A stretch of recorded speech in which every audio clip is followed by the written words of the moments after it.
Welcome. In this video, you'll learn exactly how to turn on dark mode on the X-Mobile app, updated for the latest version.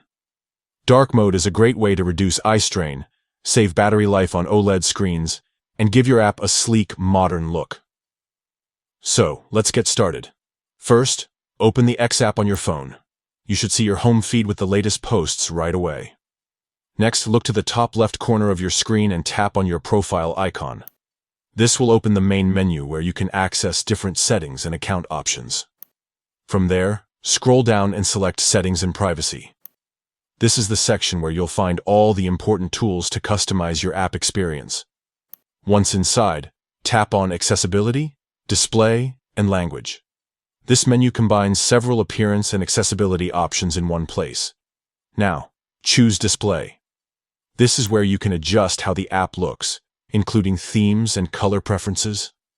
In this menu, find and tap on Dark Mode. You'll see a few different options for how you want dark mode to work. To keep it active all the time, simply select On.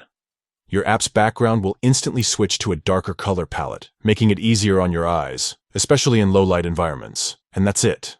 Dark mode is now activated in your X-Mobile app. If you ever want to switch back to the light theme or set it to follow your device's system settings, you can come back to this same menu at any time and adjust it with just a single tap. Turning on dark mode doesn't just make the app look cleaner, it can also help extend your battery life if your device has an OLED or AMOLED screen, since darker pixels require less power. Plus, it's simply more comfortable for night browsing. Now you know the quickest and most up-to-date way to enable dark mode on X. Go ahead and customize your app to match your style and make your scrolling experience easier on your eyes.